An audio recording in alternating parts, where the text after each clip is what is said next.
Chers amis, bonjour. Je vous propose aujourd'hui d'étudier la paracha de Vaïshlach. Vaïshlach, donc, est une paracha qui se situe dans le livre de Bereshit et suit la paracha de Vaïetse. Vaïshlach Yaakov Malachim lefanav el Esav achiv artsa seir sede Edom. Yaakov envoya des messagers à Esav, son frère, dans le pays de Séhir, dans la campagne d'Édom.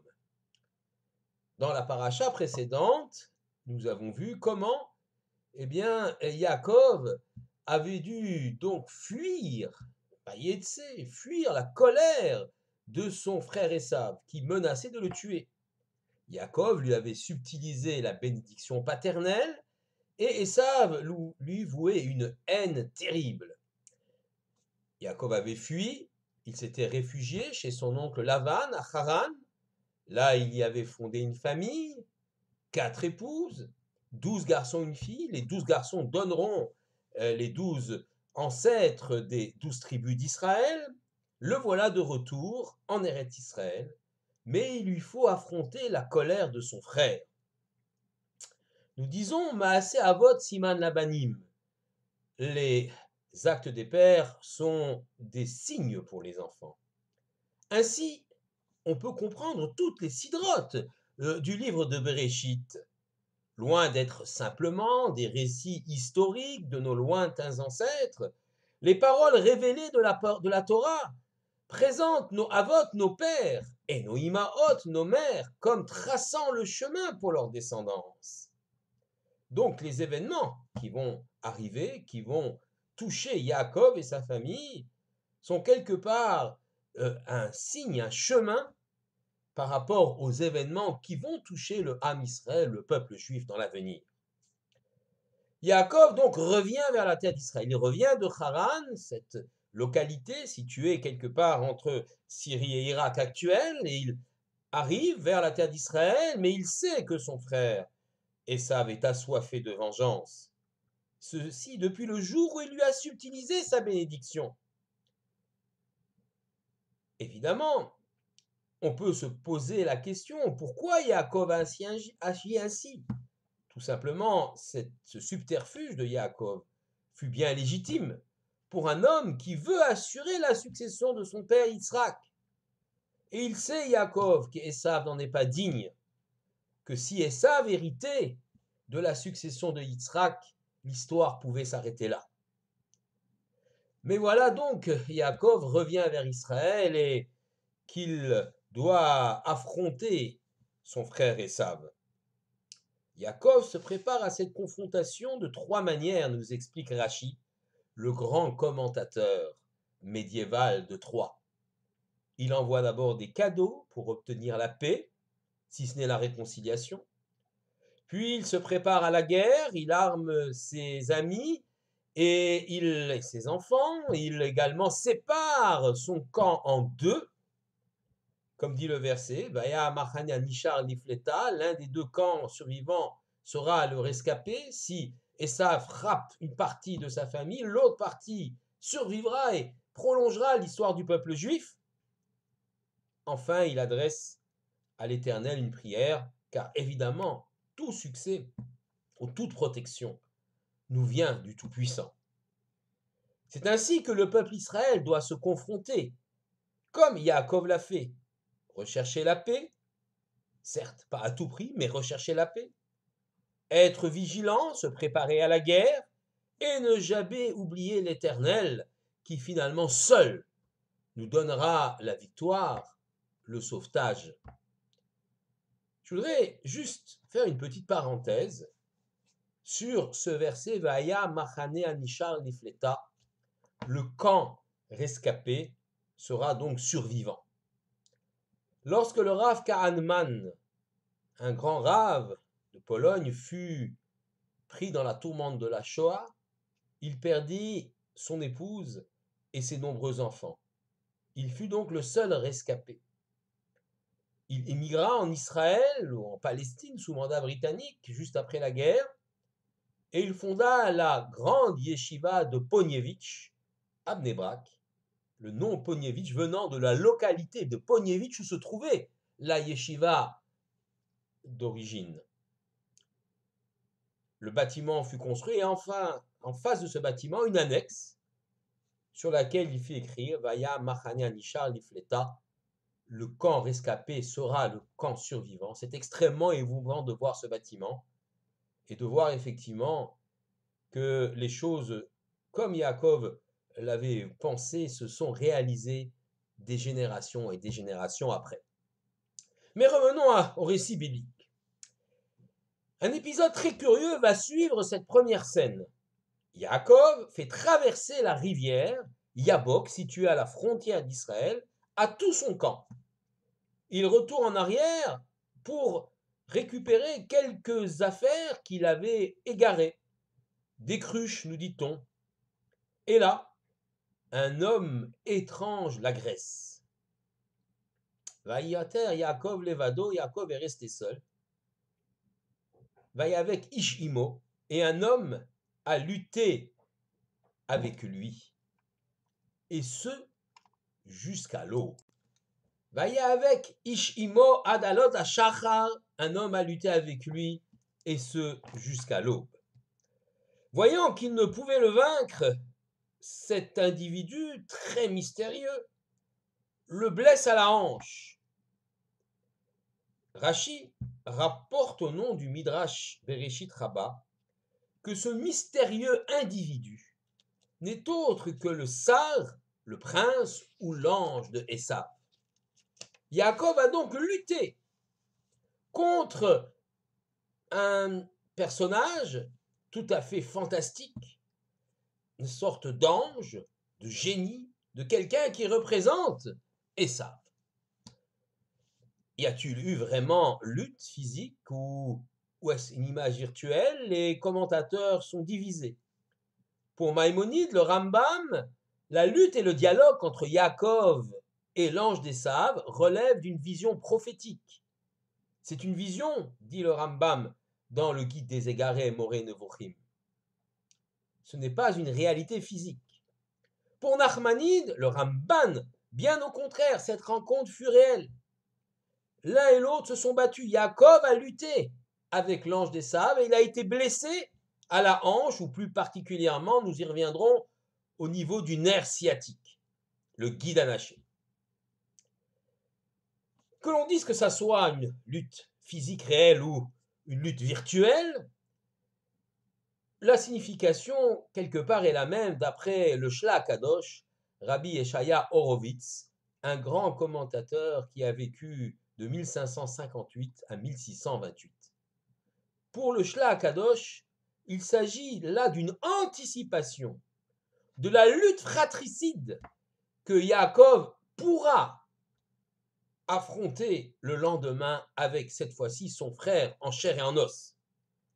Quelque part, il s'agit d'une répétition avant la rencontre véritable. Yaakov apprend cette nuit-là à se mesurer à Esav, en tout cas à son sar, à son prince, à son génie.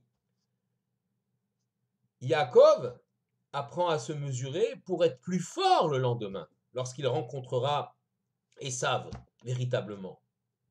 Yaakov apprend à se mesurer avec l'ange d'Esav, aussi pour le peuple d'Israël, qui plus tard aura à de maintes reprises à s'opposer avec les descendants d'Esav, c'est-à-dire Édom, un peuple farouche, guerrier, extrêmement orgueilleux, et tous les descendants spirituels de Édom, l'Empire romain, puis l'Empire chrétien triomphant, etc. Le Rav Eliyahu Dessler, dans son célèbre ouvrage Mirtav Meliyahu, un Rav contemporain qui nous a quittés en 1953, développe l'idée que l'ange, le Sar, tel qu'il est décrit dans la Bible, dans la Torah, eh bien, représente les caractéristiques de cette nation. L'ange d'une nation représente les caractéristiques de cette nation. L'ange d'Esav représente les qualités, les caractéristiques de ce peuple descendant d'Esav, le peuple d'Édom, c'est-à-dire sa vision du monde, sa philosophie, son idéologie, parfois même symbolisée par un drapeau ou par un emblème. Yaakov, quoique blessé, sort victorieux de cette lutte spirituelle, et ce n'est que le lendemain que les deux frères se font face. À l'issue de la lutte avec l'ange, il y a un curieux dialogue entre le vainqueur Yaakov et le vaincu l'ange. Vayomer lo Yaakov, Yaakov lui a dit, dans son nom, je m'appelle Yaakov, eh bien, l'ange lui a dit, Lo Yaakov Yamer od Shimcha, ton nom ne sera plus désormais Yaakov, qui im Israël, mais tu t'appelleras Israël, qui sarita ima Elohim, car tu as lutté avec Dieu, ve ima anashim, et avec les hommes, va tuchal, et tu as vaincu. La lutte que Yaakov a accomplie avec cet ange qui représente la nation qui s'opposera, rivale, qui s'opposera à Israël durant les siècles, cette lutte, Yaakov l'a réussi, il a gagné, car il a lutté avec l'Éternel. D'où vient le nom Israël, ce nom, effectivement, d'Israël, qui sera désormais le nom sous lequel notre peuple va marcher dans l'histoire. La rencontre le lendemain entre Yaakov et Esav, en chair et en os, est tout à fait curieuse. Les deux frères se font face. Imaginez la scène. Vaïpol al tsevarav, il est tombé à son cou. Vaïchakeu vaïfku, et ils se sont embrassés et ils ont pleuré. Il est tombé à son cou, l'a embrassé et a pleuré, dit le texte de Bereshit. On a l'impression que les deux frères se retrouvent, que ce sont des retrouvailles fraternelles, amicales, empreintes d'affection. Pas du tout. Le mot vaïchakeu est ponctué dans le texte même de la Torah, dans sa partie supérieure. C'est une anomalie tout à fait particulière. On trouve des points. Il n'y a aucun point dans le texte de la Torah. Pas de ponctuation, pas de voyelle, pas de site de cantillation. Mais là, sur le mot vaïchakeu, se trouve un certain nombre de petits points. Et le Baal HaTurim, Rabbi Yaakov ben Asher, 1269-1343, explique que ces points annulent le sens premier du texte et changent complètement, inversent le sens du texte d'ailleurs. Et il faut lire d'ailleurs, donc grâce à ces points, que cette marque d'affection, ce baiser, n'est pas en vérité une marque d'amour, mais en vérité une marque agressive. Et ça va tenter de mordre Yaakov par rage. On dit d'ailleurs au nom de Rabbi Shimon Bar Yochai, Halacha hi beyadua she Esav sonel Yaakov, c'est une halacha qui est très connue, Esav haï Yaakov.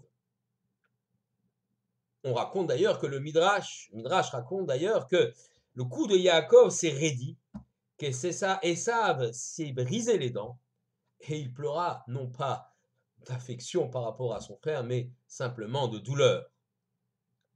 Mais une telle rancune, une telle haine, pourquoi donc? Yitzhak, le père, n'avait-il pas deux bénédictions à donner? Une pour Esav, le chasseur, celui qui aime les richesses matérielles, l'autre pour Yaakov, qualifié de Ishtam Yoshev Ohalim, un homme simple résidant dans les temps. Yaakov, donc l'homme qui reste chez lui pour étudier, pour réfléchir au monde.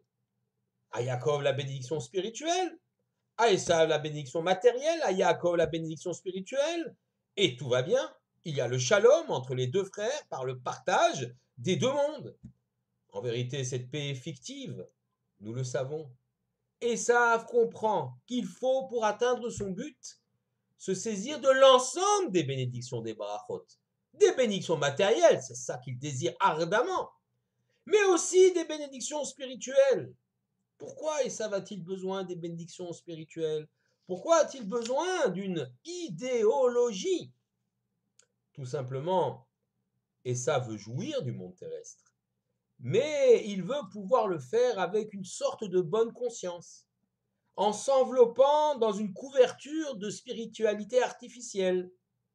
Pour mieux dominer son univers matériel, il se bâtit une idéologie autour de ses désirs et de ses passions, ayant une sorte de forme mystique, voulant faire croire qu'il aspire à une transcendance, au divin. Esav ne peut dès lors supporter que Yaakov prétende à une autre spiritualité, plus authentique et dénuée d'arrière-pensée par rapport à la sienne. Et ça veut le monde spirituel pour habiller, pour donner une légitimité à sa soif de matérialité et à l'assouvissement de ses désirs. Quant à Yaakov, lui, il sait que pour exister, il ne peut se contenter d'un univers éthéré, qu'il doit s'ancrer dans un monde physique, dans une terre. La terre, c'est un pays, le pays d'Israël, Eretz Israël. Il est un homme, Yaakov, qui porte un message divin. Ce message divin, il est donné aux mortels, aux êtres humains, dans ce monde-ci. On ne peut pas vivre uniquement dans toute spiritualité. Il faut construire, bâtir un pays, une société, bâtir un couple, une famille, dans lesquelles, effectivement, le message spirituel de l'Éternel pourra se développer. In enkemach en Torah, il n'y a pas de farine, il n'y a pas de Torah. Sans une base matérielle, il ne peut y avoir de spiritualité. Donc Yaakov doit se battre aussi pour le monde matériel. Un juif qui descend de Yaakov doit savoir sanctifier les éléments matériels par des actes humains et concrets. Les mitzvot, c'est le défi de Yaakov. Cette vision est insupportable pour son frère Esav.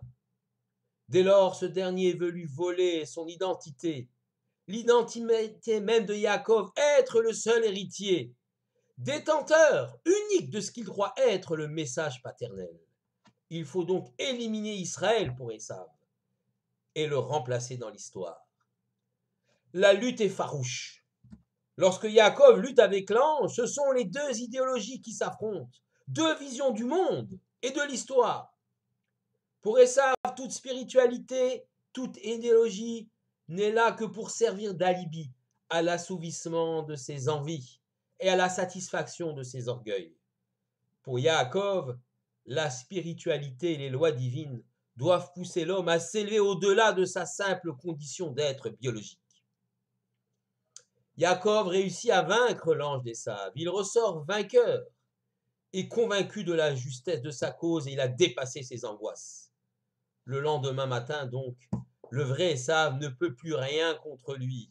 La lutte idéologique a déjà été gagnée par notre ancêtre.